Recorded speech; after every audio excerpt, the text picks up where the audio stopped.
मुख धनु धारण सीताम्बुज मुखी प्रीति प्रमुदित हरि मित्र पड़े आपण जान वीर विपत्ति हर तत्पर बोले इंद्र भंज वीर वर ए छंदती मनोहर जान वीर विपत्ति हर तत्पर। माटीर महाकवि प्रातस्मरणीय कवि सम्राट उपेन्द्र भंजकर अम्लान अमृत स्मृति प्रति गभीर श्रद्धा निवेदन पूर्वक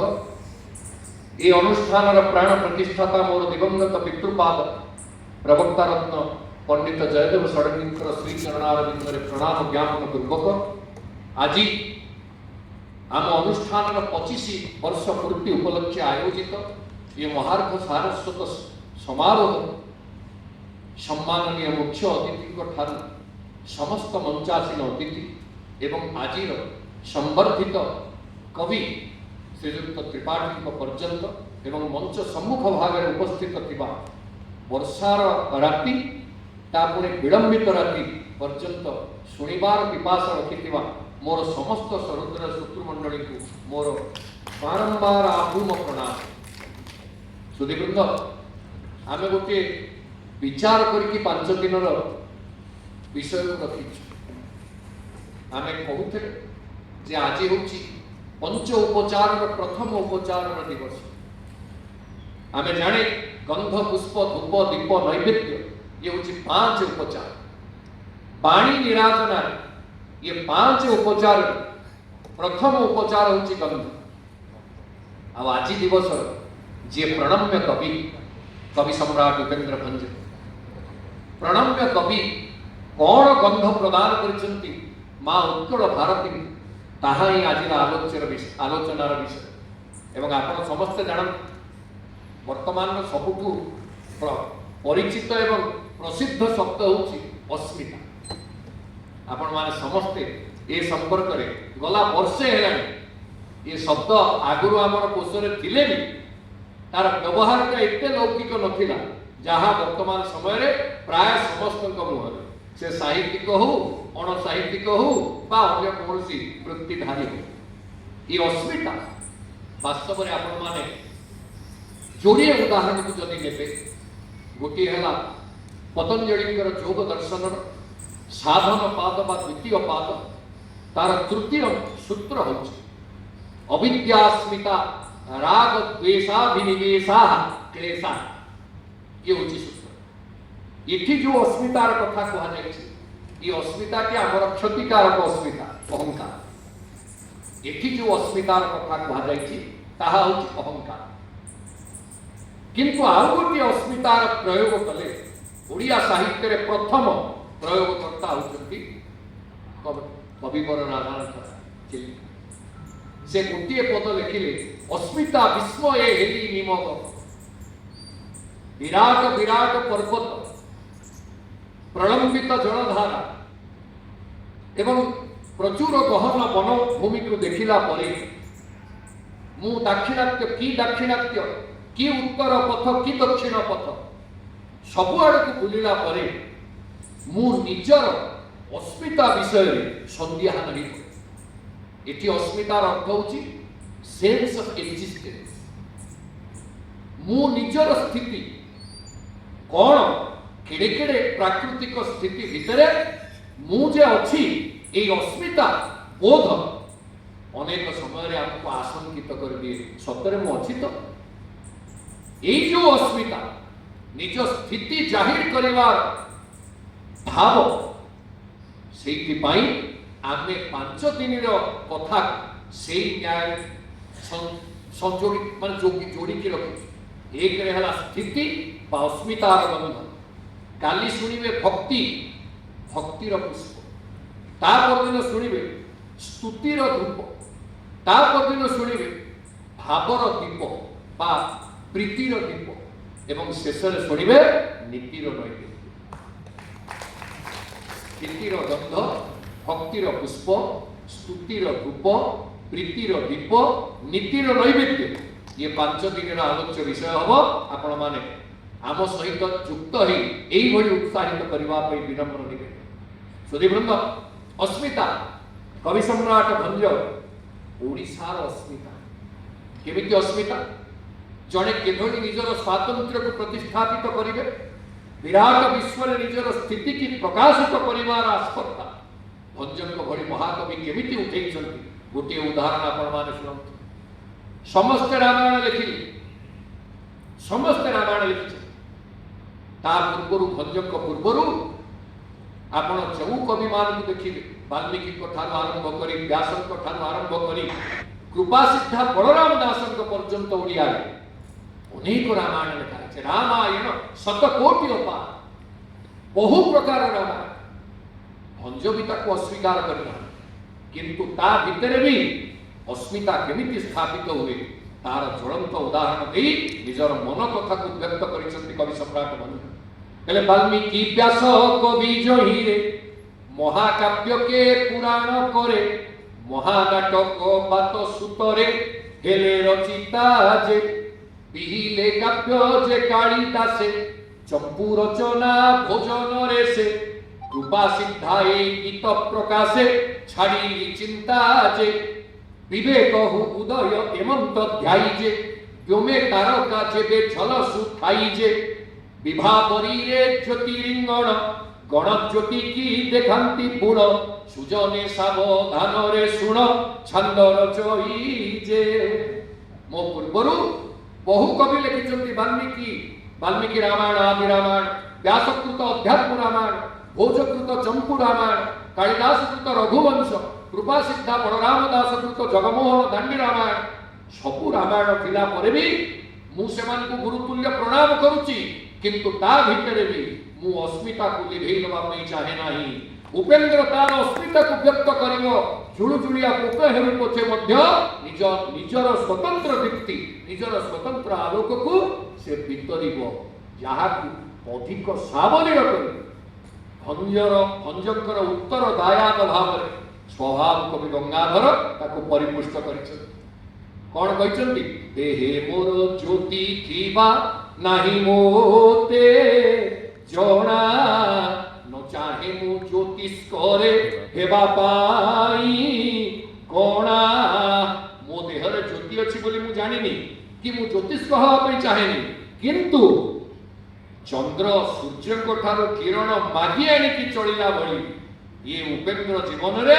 मागी आनी थिबा किरण सुरुके हबो नै ये अस्मिता को प्रतिष्ठापित करबा पई भले मते खद्योत हबा पई पड़ी पारे मते किए विराट रजनी भितरे असंख्य तारा मानक गहन रे असंख्य ज्योतिष्कंक मंडली भितरे भी मते किए गणु न गणु मु मोर क्षुद्र जीवनर ज्योति की सेमति विकिरित करी निज खद्योत जीवनर अस्मिता को प्रतिष्ठापित करिवि एई होची ओडिया अस्मिता जहा को कवि सम्राट भंज निज रचना माध्यम रे प्रतिष्ठापित करिछ सुधीवृंद जदि से रामायण लिखिछंती बहुत बोली रही जाई थांते आमे कोन वैदेश विलास पाइता आमे कोन अबना रस तरंग पाइता कली एई होची अस्मिता बोध कवि सम्राट भंज निजस्व स्थिति को प्रतिष्ठापित करिमार जो व्रत रखिथिले ताहा ही तांकु आज नमस्य करिके रखिछ एक कले द्वितीय अस्मिता बोध कले आपण सेतबळर समय को विचार कर बहु संस्कृतज्ञ संस्कृत विद्वान ओडिसा रे प्रचुर संस्कृत काव्यर प्रणयन करिछ जहा को आज पर्यंत हम पिला के ताकू लेउटेबे बोली हमरा विश्वास नाही किंतु आशा नहीं आशा एबे भी बलवती अछि एथि पई बलवती अछि जे केही है उत्पत्सते च मम कोपि समान धर्मा काळु हेय निरमधिर विपुला चकृति केते बेले हेले व्यक्ति आउ केते सहस्र वर्ष परे भी किए जने जन्म हबो ए मानक सब खोजिबो जेमिति आज आमे उपेंद्रंकर निधन हबार केते सह वर्ष प्राय 300 वर्ष 400 वर्ष पाका पाकी है आमे तापर भी तांको स्मरण करू सुधीवृंद द्वितीय अस्मिता सेतबळर संस्कृत काव्य जगत भितरे मो मातृभाषा तळुकु चली जीव नाही मो मातृभाषार सौष्ठव संस्कृतर समकक्ष हम ये विचार को निज पाखरे अंगीकृत कर कवि सम्राट भंज कौन रचना कले संस्कृत समकक्ष काव्यावलीर प्रणयन कले। ये बसी आमर पूज्य प्रभातनंद महोदय कलिंग भारती जो अनुष्ठान विच्छिन्न चरण पट्टनायक द्वारा प्रतिष्ठापित तार से वर्तमान उपसभापति भाव कार्यरत से महोदय को मध्य आम स्वागत करुचु आज सभा सुधीवृंद जे जेतेबेले संस्कृत समकक्ष काव्य करने योगेन्द्र भितर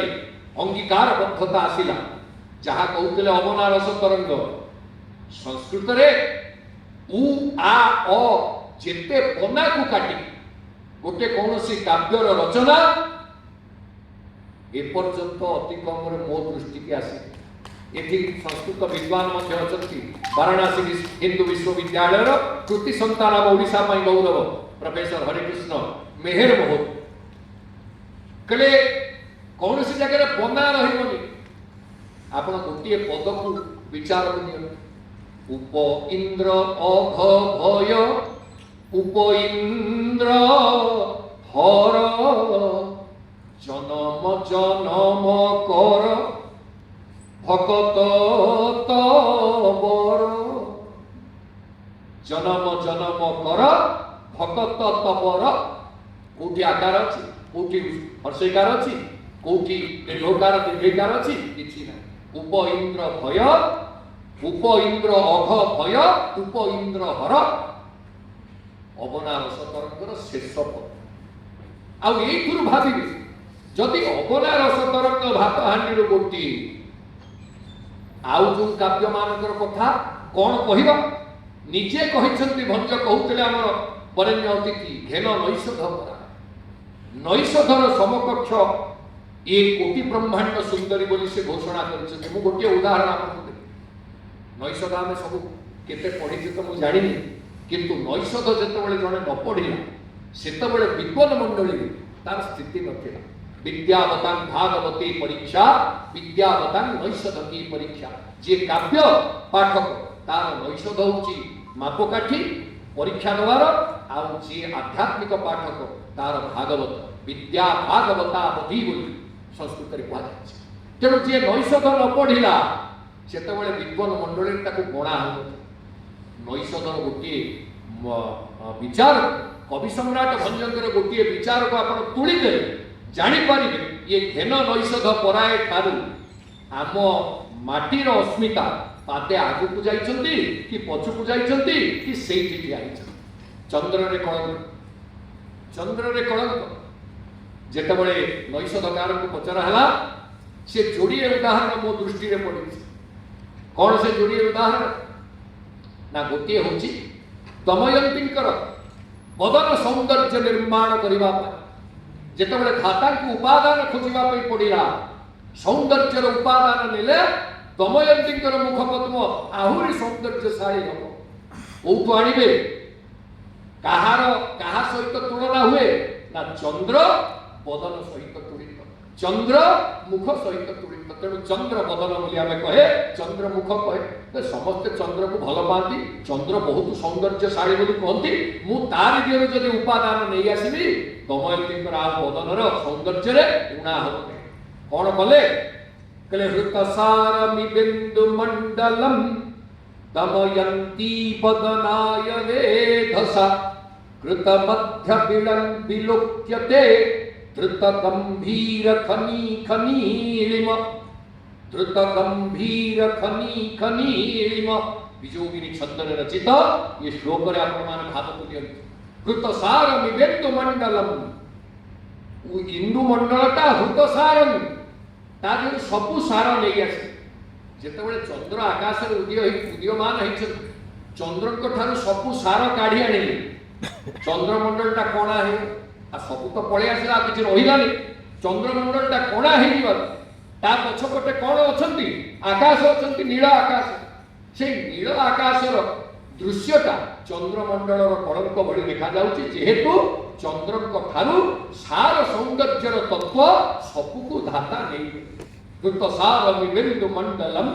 दमयंती बदनाय वेधसा कृत मध्य विलोक्यते कृत मध्य बिलम बिल बोले गोटे गात हो कणा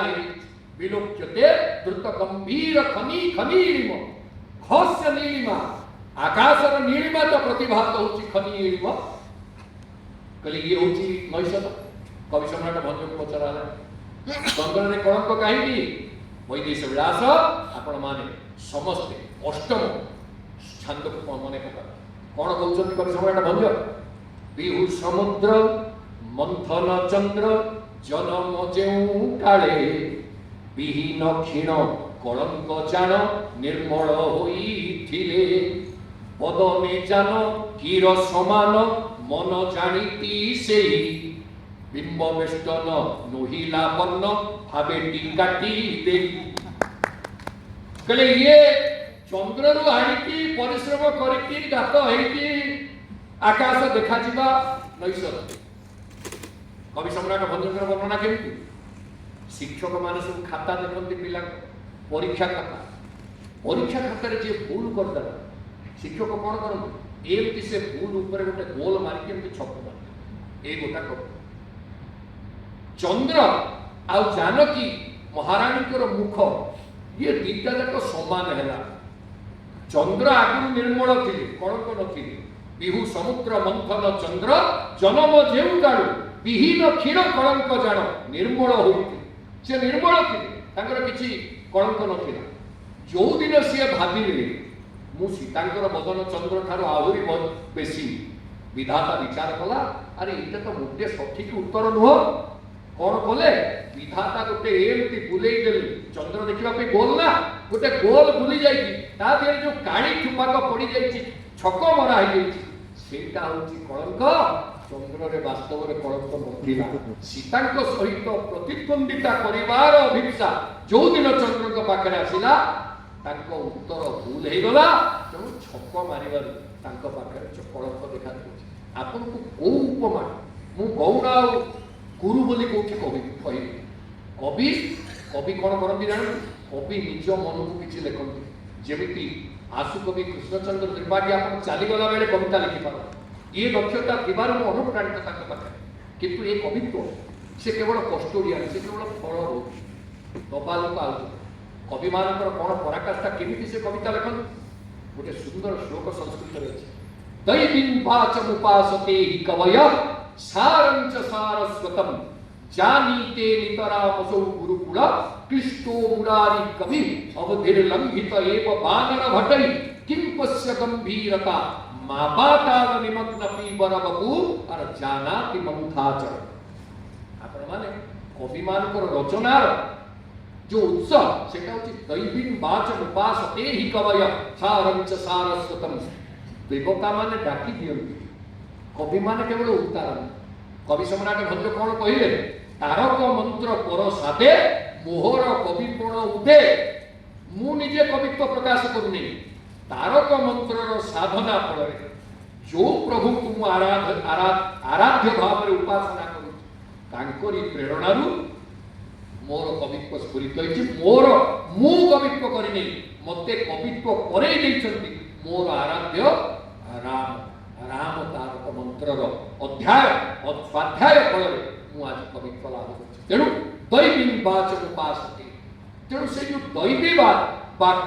ताकू किए पाइछन्ति नैषधकार श्रीहर्ष भी पाइछन्ति कवि सम्राट भंज भी पाइछन्ति किंतु आपको सरलतम उपमा कोउटा लागिला श्रीहर्षंकर ना भंजंकर आपण माने एई विचार करिवे अस्मिता बोधरे निज मातृभाषार दक्षता निज मातृभाषार गौरव को आहुरी सावलील मंजुल एवं तार सारस्वत वाणी भंडारर मूर्धरे ताको स्थापित करिवार जो प्रयास करिसंति भंज से होची तांकर अस्मिता बोध दुई कले तृतीय रे अस्मिता बोध कवि सम्राट भंजंकर आपण जानि आनंदित है जे कवि सम्राट भंजंकर जेतेबेले अस्मिता बोधर कथा हमें कहे कौन अस्मिता भंजक पाखे अच्छी कौन पर से स्वतंत्र गोटे उदाहरण आपको रखा जाए कवि सम्राट भंज जेतेबेले सबु ग्रंथ लिखिले ग्रंथ लिखि सारा पर साधारणतः कवि माने आमे कौन चाहे केमितिटा प्रकाशित हो जाता प्रकाशित हो आजिकल जमी आमर न्यायमूर्ति महोदय कहते जे सामाजिक गणमाध्यम यार प्रचार हो जाता मत बहुत लोग जानते ये प्रकार अभिक्षा प्रत्येक कवि भितर से मानतु बा न मानतु कौटी केमती अच्छी प्रतिष्ठार क्षुधा कवि मान भितर रहा स्वाभाविक जेहेतु से कविता लिखिं आ बिना श्रेय नवर्तन्ते पंडिता वनिता लता न्याय जदि कविर ग्राहक कहीं नथिबे विवेकी ग्राहक कोटि कवि आयु भेली वर्ती थिले कवि कवित्व की जीव म्लानी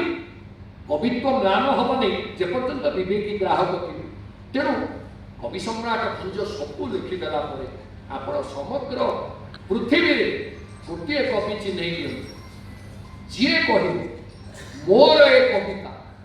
किए पढ़िबो एवं कौन तार परिणति हम ताकू घोषणा करिबारे तांकर जो अस्मिता बोध ताकू टिके थरे पर्यालोचना कर कौन कहउचंती कवि सम्राट भंज करो ए करुणा विज्ञ हस्तगत ए पुस्तक मोर होइब अज्ञ समूहर कर्ण विवरकु केबे प्रवेश नहिब आखु अनल हीरारे नलभि विनाश उत्तम जनरे दूषित न होई प्रकाश हेब सर्पदेश आखु अनल हीरारे नलभि विनाश गोटे कवि चिन्ह मो कविता अज्ञ मानकर कर्ण कुहर को केबे हे प्रवेश नहीं कहा पाखे रहिबो ना कर ए करुणा विज्ञ हस्तगत ए पुस्तक मोर होई मोर पुस्तक गुडा को विज्ञ माने ही केवल प्राप्त हेबे अज्ञ मानकर कुहर को एटा प्रवेश करिबो नहीं आ कौनसी समय रे तीनिटा शत्रु प्रत्येक पुस्तकर तीनिटा साधारण शत्रु सी एक रे आखु तमाखु पत्र राजेंद्र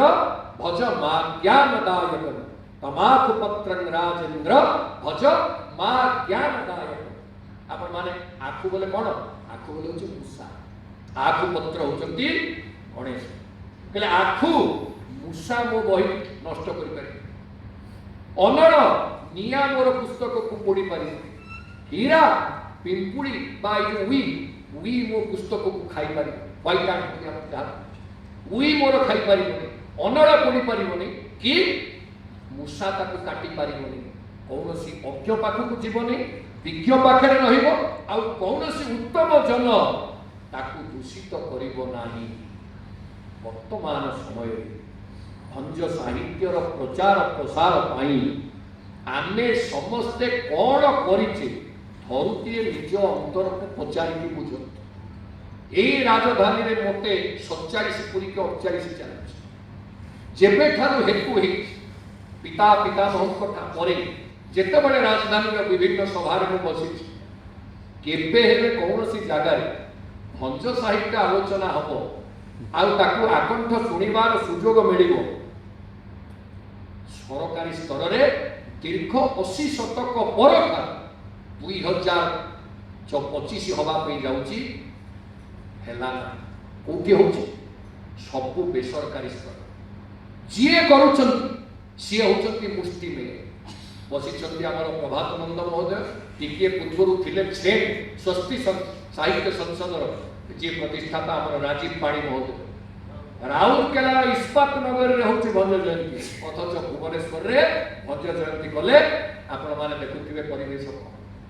ये होची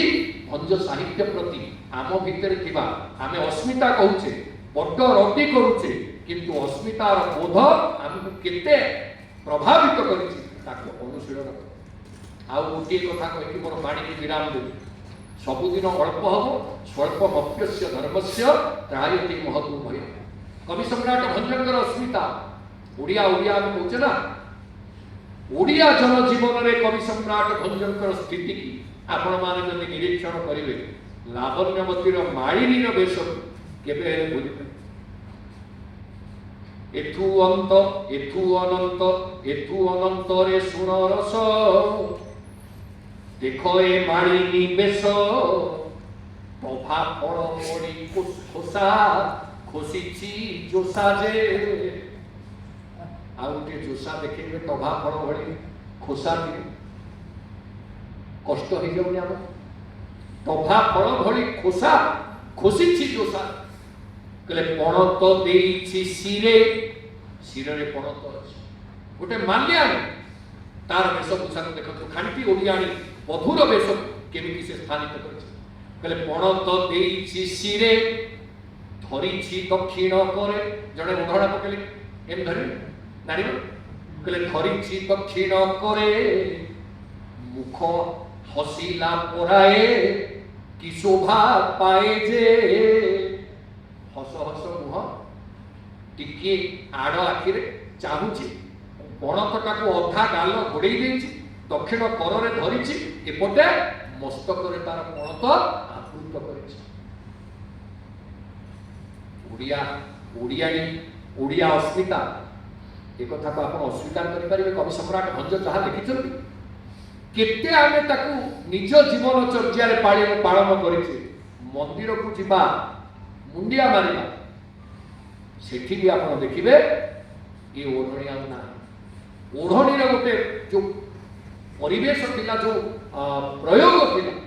सेटा धीरे धीरे क्षीण हो कहले कहब कह सुलिबृंद यही हूँ ओडिया अस्मिता कवि सम्राट जो थे जनजीवन चित्र प्रतिफलित आउ गोटे कथा कह वस्त्र बुणा होमर बहु वस्त्र बुणाकार पद्मश्री पाई वस्त्र हूँ ओडिशार संबलपुरी माणियाबंदी आपणकर एपटे गंजाम पटर जो वस्त्र आज भी समग्र विश्व तार मान रखे आउ सेतबळे सीतांकर वनवास राम लक्ष्मण सीतांकर वनवास वस्त्र कौतरे नेबे समस्त वस्त्र जीव अन्य माने तो जोगी भाव में पिंधि गले राम और लक्ष्मण केमितिया वस्त्र पिंधिले 32 तारे एक कपिल पुणी से छवि लंपट पट क्षीरे जट करी पर कट पिंधिले बड़कड़ पट बाहे इंगुदी माल बहे कन्ने रुद्राक्ष कुंडल बाहे इंगुदी माल कहले ये पट क्षीरे जट करी पर कट पिंधिले बड़कड़ पट ये तो दी भारी बड़कड़ पट पिंधिकी जोगी भाव में गले सीतांक वस्त्र जीव ना नहीं केमिति जीव वंश नड़ी रे रखी लेखी बसन देले सीता पाई आनी बहिले तुम्ब बहिले पात्र लक्ष्मण इक्ष्वाकु वंशर जे चूड़ामणि बाहरिले से तीनी बाहरिले से तीनी बधू बोधंती राम जननी बाहरिले से तीनी सीता वस्त्र जीव सेठी तो वनभूमि सिंधुक जीव नहीं किभली वस्त्र बुणा होता बाउंस नड़ी भितर माँ सीता जीन वस्त्र एते सूक्ष्म वस्त्र बुणाकार आम ओडिशा रे अस्मिता कथा आम मन पकाउचे परा से वस्त्र को बाउंस नड़ी रे पुरेकी दबा ओडिशार पाटव थिला ओडिशार पटुता थिला ओडिशार नैपुण्य थिला काई आज से नैपुण्य काई आज से दृश्य कहले वंश नड़ी रे सीता वस्त्र पुरेकी दबा ये होची ओडिया अस्मिता जहाँ उपेन्द्र रखिछ कहले सीता राम वनवास रे जाउछंती देखिले बनांगना माने देखी बोला बोली हेले परम सुंदर पुरुष सार ए दुई बल्लभिपुणी रमणी शिरोमणि ताहार थिबटी होई बोली निकटे गले बई देहिकी से पचारिले बोली निकटे गले कले ये जाइकी बनांगना माने पचारले अरे ये 2 जण पुरुष तमे नारी ये माने कोन ये किए तम भाई निज कि तुमको बर मिलू नहीं बोली सांगरे धरिकी बुलंती जगते तुम्हको संगते घेनी तुमको सांगरे घेनिकी बर मिलू नहीं बोली बुलुछंती कि एई समय रे लक्ष्मण टिकी आगो को जाई देखिले सीतांकर विलंब होची लक्ष्मण संगे संगे पछुक बुली पड़िकी मां सीता को डाकुछ ले विलंब करंती प्रलंब कुंतला डाके लक्ष्मण कुमार बामांकु बोधिले ए देवर बोली बामांकु बोधिले ए देवर बोली मंथर गति सत्वर वृद्धि करंते नोई पर टाकी गर्भार सीदेई बहुत वृद्धि करंते नोई स्वामी अछंती दियर अछ चिन्हैब केमिति ओडिया लड़ना ओडिया नारी केमिति चिन्हैब कहले जहा ध्वनि शुणुच बामान को बुधिले ए देवर बोली आउ स्वामी चिन्हैब दरकार नहीं आर जनक निश्चय स्वामी हेतिबे ए कथा को स्वतः बनांगना माने जानि गले एवं ए जो कौशल आज काली आ कोन आमे कोन कहूचे जुगर बदला माने परिवर्तन सहित आत्म नाम गुरुर नाम नामाति कृपणस्य च श्रेयस्कामो नगृह्या ज्येष्ठापत्य कलत्रयो ये होची ज्येष्ठ पुओ बा झियो आ कलत्र एक ना परिवार कथा नुह किंतु आ नधर चलुची समस्त समस्त को कथा कहउछ तेरु किंतु आपण माने भाबंतु जो ओडिया अस्मितार कथा आमे कहउछ जणे नारी ता स्वामी आ दियरक पाखरे ठाई बनांगना मान को केमिति चिन्हई होचंती एई तो होची व्यवहार अस्मिता एई तो होची ओडियार व्यवहार व्यावहारिक अस्मिता एई व्यावहारिक अस्मिता आध्यात्मिक अस्मिता एवं शिल्प नैपुण्यर अस्मिता ये सबको जदि आपण गुंथि देबे ओडिशार चरम अस्मिता होचंती कवि सम्राट मोर जोर हस्त निवेदन रहिबो हमर से सचिव से आसीबा दिनटू मु ताको कहि टेलीफोन रे मु कहली बहुत इंद्र गले आपण वर्तमान बसी केते दिन बसिबे सेटा बड़ कथा जेति दिन बसिबे आपण एमिति इंद्र धनु तैयारी कर दी जाई थान काळ आपण को अमर करके मन आ से इंद्र धनु आपण को भाषा रे कवि सम्राट भंज ही काव्याकाशर इंद्र धनु आपण निजे की घोषणा करके तो मोर विश्वास रही से जने समवेदी एवं जड़े अनुभव प्राबंधिक एवं गवेषक साहित्यिक भाव में तांकर कहिबा कथा को अन्यथा करिवे नाही भंजंकर साहित्य आलोचना ए जेमति आमे बेसरकारी स्तर रे करूछे सरकारकर संपूर्ण सहयोग रे भव्य भाव रे प्राचीन साहित्यर गोटे महाकुंभ एइति पालन हबो जाहाकू रूपरेख देबे दायित्व आमे देलु होतार आपण मान समस्त करताळे समर्थन गंधर अस्मिता अस्मितार गंध स्थितिर गंध बहु कथा कहवा थिला बेले भी समय आमको सिंकुली दिए आपण माने जानती आमे प्रत्येक दिन जहाँ मु कहिकी गली गंधर अस्मिता आपण शुणिले अस्मितार गंध काली भक्तिर पुष्प को शुणिबे भक्त कवि दीन कृष्ण दास रचना पड़े सुधीवृंद आपण मान को कोटिशह नमस्कार करुछि आज नुहे अनेक दिवंगत हेगले आम 2000 मसीह 25 वर्ष पूर्ति भितर मु बहु सहृदय श्रोता समस्ते एठी सहयोग देइछन एवं अनेक दिवंगत हेगले आ आज भी मु जो माने सहृदयतार सहित मो अनुष्ठान को सहयोग देइछन सेमान को हाथ जोड़ी कृतांजलि पुटरे कृतज्ञता जनाउछि एवं आपण माने जानी आनंदित है आम पूर्व जो कमिटी थिला तार जो उपसभापति मिलन बाबू ये उपस्थित अच्छे मुझे हाथ जोड़ी मंच कृतज्ञता जनाऊँगी जे अनुष्ठान